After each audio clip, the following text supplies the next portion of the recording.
Hello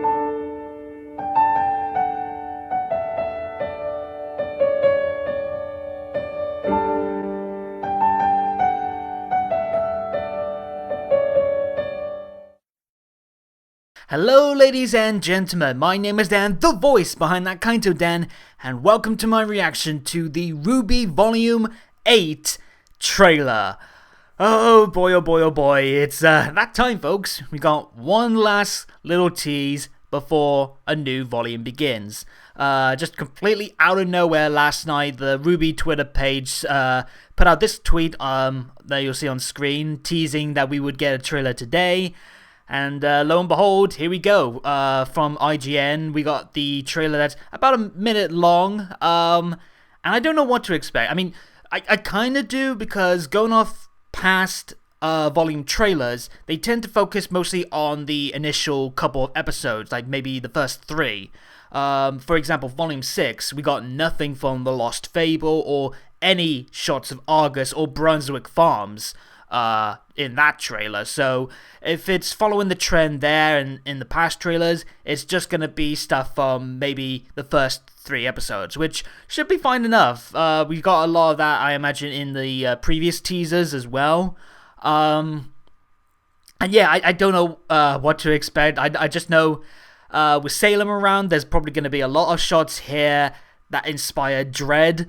But there's still going to be things to get excited for as well. Also, on the topic of Salem, with that announcement tweet, a lot of people really enjoyed Salem's hip wiggle from the GIF, which I made a little tweet about myself. I just thought that was funny, just like so many people really feeling, I guess in a sense, really got it bad for the badness.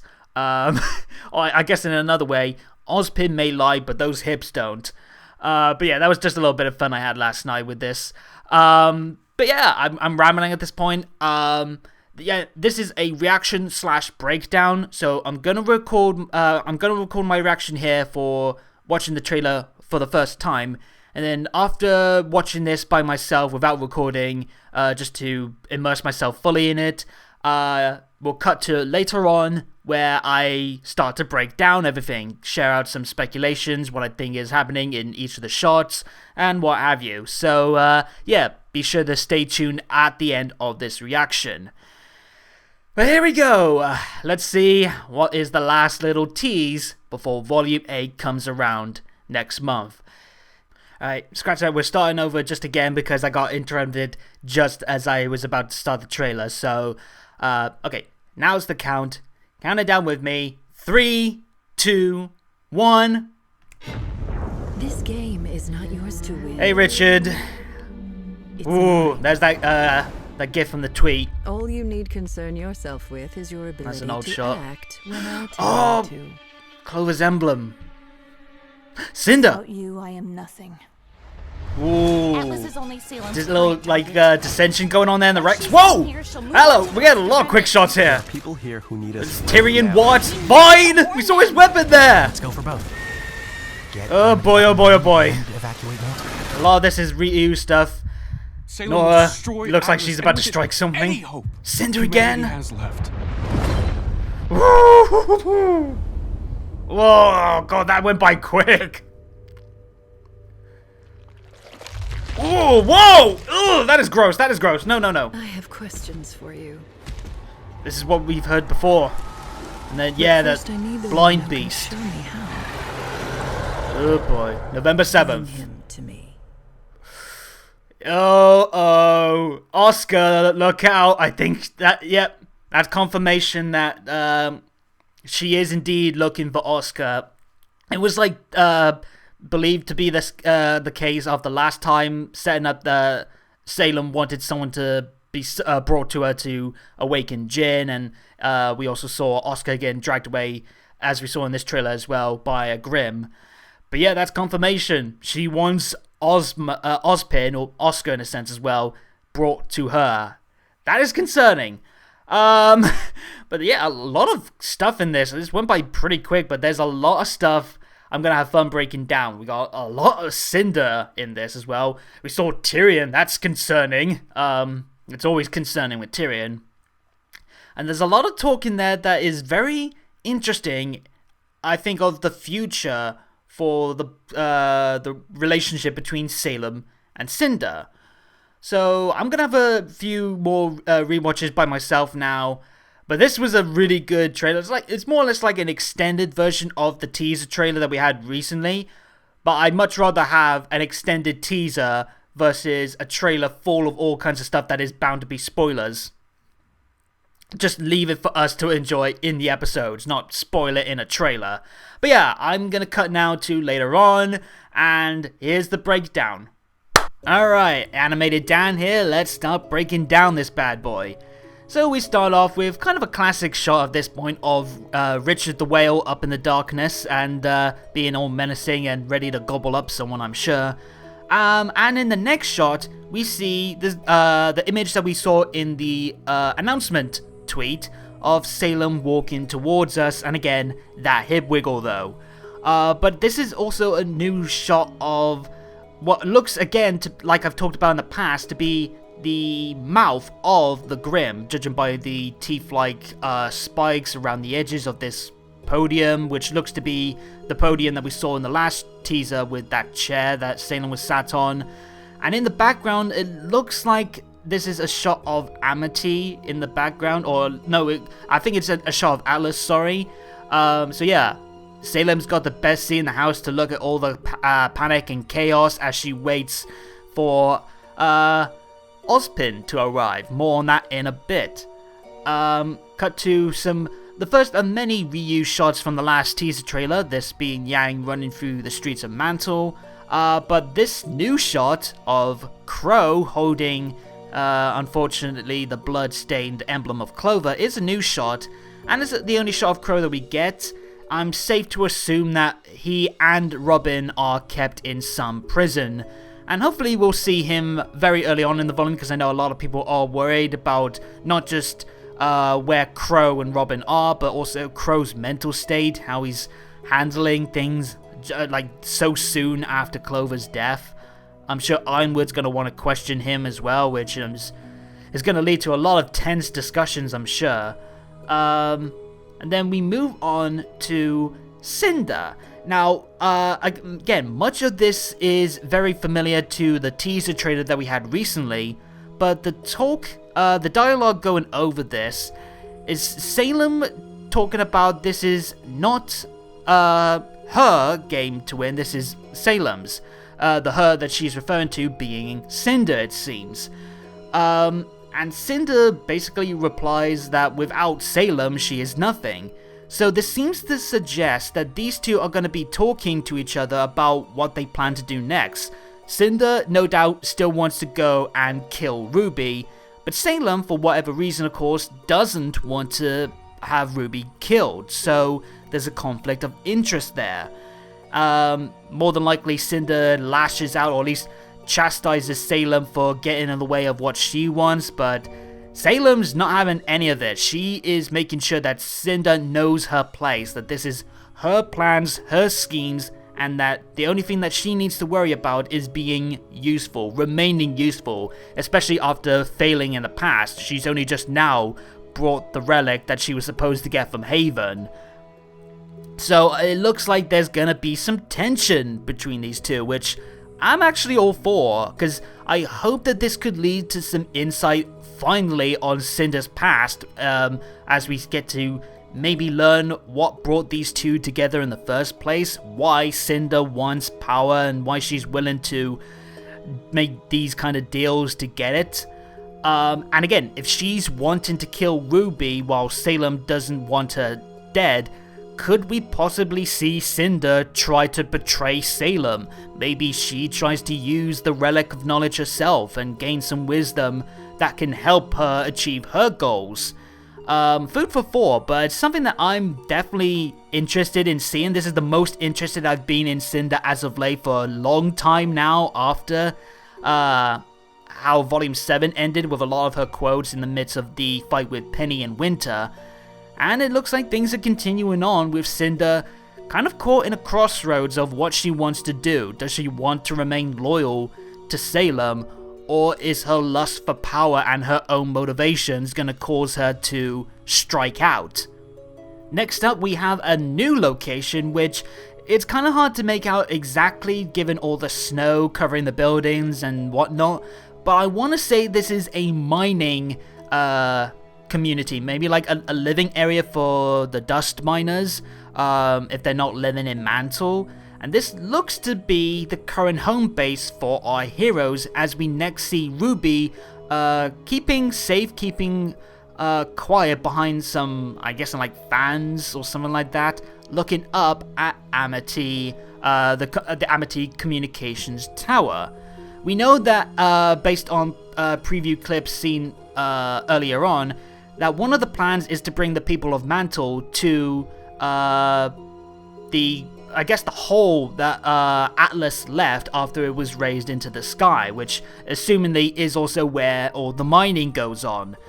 So again, if this is like a mining area for the people working in the dust mines to live and accommodate, or if it's just like any kind of mining facility, this is a safe place to go that's outside of the city, and can still offer a lot of safe ground in terms of any incoming Grim attacks. So it's curious that we're seeing this place, and maybe this is again like the home base for our heroes while they're all off doing their own things. More on that in a second. Next up is an interesting shot. Watts and Jacques Schnee in what looks to be Heartlight Dust's secured prisons. And boy oh boy does Watts get his clock cleaned by these two Alice officials. I'm guessing they're interrogating Watts to try and get answers on what he and Salem were up to, by orders of Ironwood of course. But what has me curious is the fact that these two, both Watts and Jacques, are in these prisons, when at the end of last volume we saw Watts was already in a prison cell. So I just have to wonder, what is Ironwood thinking putting Watts in a Heartlight Dust prison cell? Yes, the guy probably has all of his technical items taken away from him, nothing that he use to hack and such, but this is still a very dangerous situation to have Arthur Watts, the technical whiz, the guy who has utilized Heartlight Dust in the past, and put him in a cell safeguarded by the very thing that he has made his plaything in the past, technology, Heartlight Dust, and worse still, next to Jacques Schnee, the man he's manipulated in the past. I can't help but think that this is a disaster waiting to happen. It's like making a tower of cards next to a moving fan. You know it's gonna come falling down at some point, for whatever means. I doubt that Watts and Jacques are going to be staying in this prison cell for the entire volume.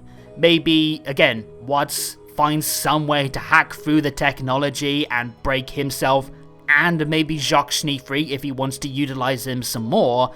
Or maybe Cinder or Tyrion or even Neo will come and bust them out.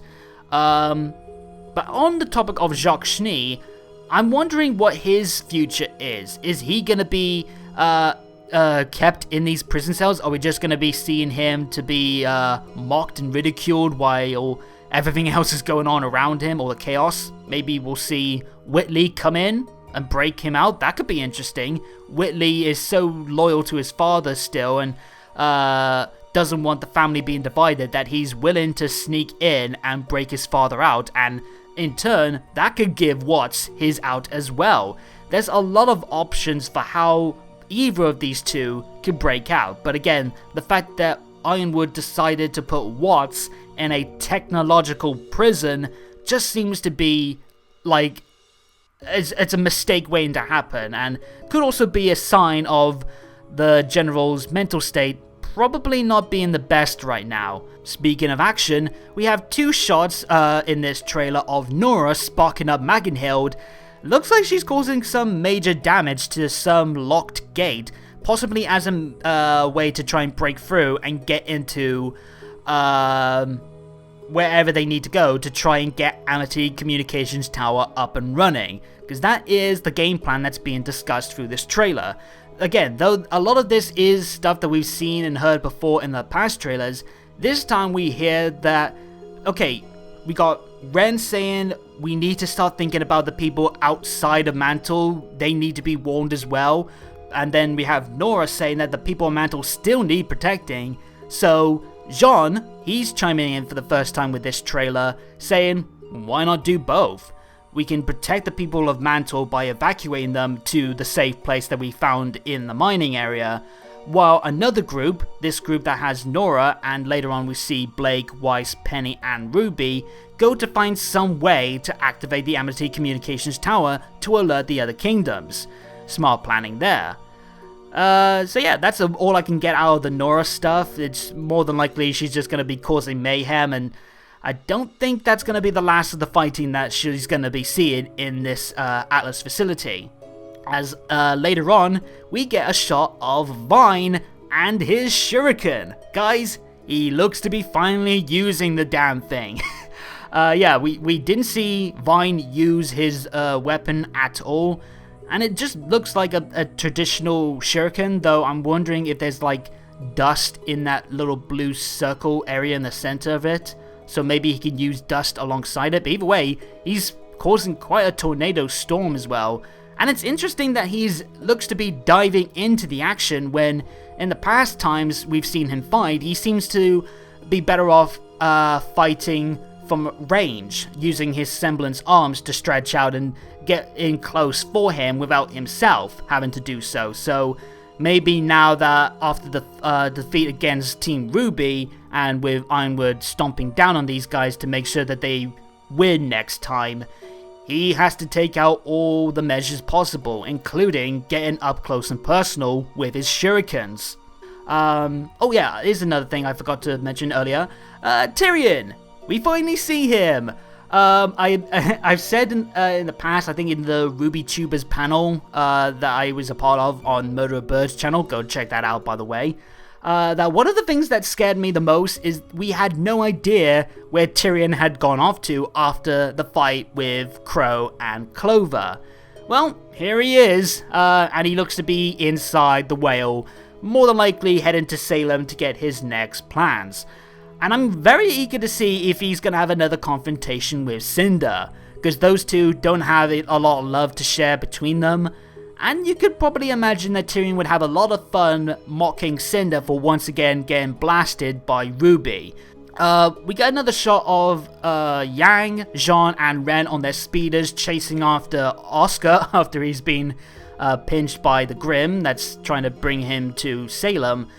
But the new addition, maybe to this scene or elsewhere, is this close-up shot of Yang getting very panicked, judging by her the reaction in her eyes.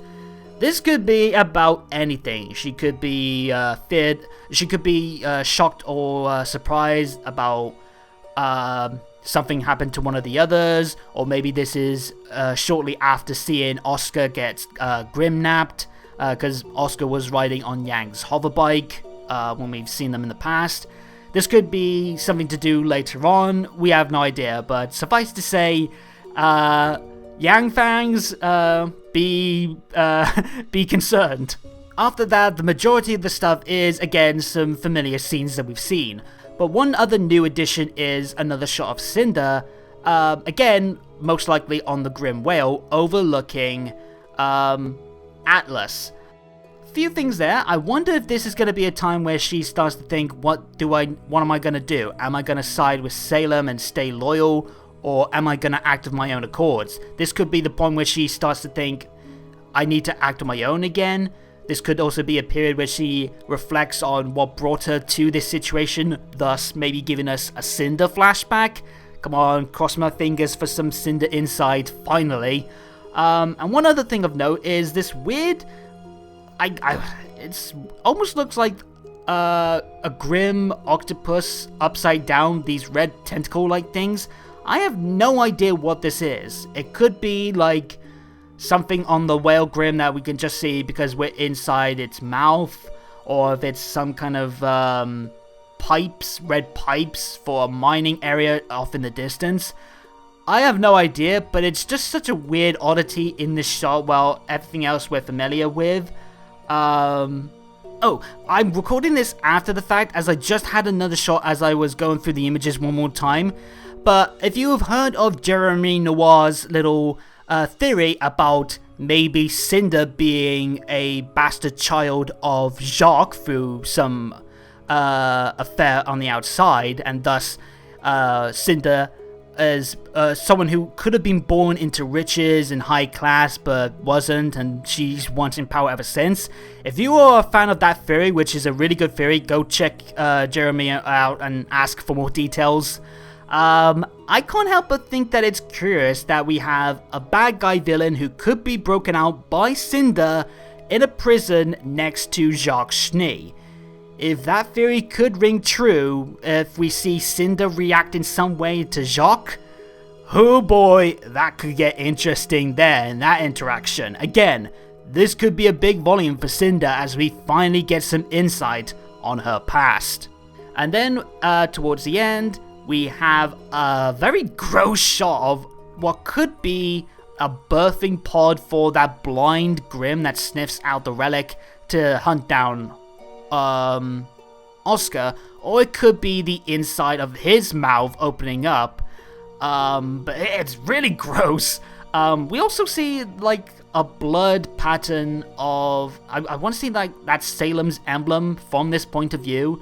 I don't know if that's just like, again, it could be a birthing pod where this Grimm is created and made, or if it's just the inside of its mouth. Either way, it's gross as all hell. Salem's looking like an absolute demon. And of course, she's looking for some answers from Jin. And at the end, we got confirmation that yes, it is more than likely Oscar, or Ozpin I should say, that she wants. There's a lot of reasons to panic, and that's one of the biggest. Will we see Oscar and Ozpin brought to Salem? What's that interaction gonna be like between the ex-lovers and poor Oscar? But either way, there's a lot of reasons to be excited, there's a lot of reasons to be nervous, but we'll have to wait and see as we got confirmation once again that yes, November 7th is when Volume 8 begins. And here's me still needing to get out my Volume 7 review. I'm running the clock here, folks, but I cannot wait. Volume 8 looks like it's going to be one of the most intense volumes in the series history. And there's so many ways that this could go in terms of like the good guys' actions and the bad guys' actions. But let me know what you guys thought about this trailer and my breakdown in the comments down below. And while you're at it, hit the subscribe and bell buttons and tick the notification box to make sure you get every new video from me as they drop. And follow me on Twitter at ThatKaitoDan for more on anything to do with future reactions, updates to the channel, and more. But until next time, have a good day or good night, and peace out.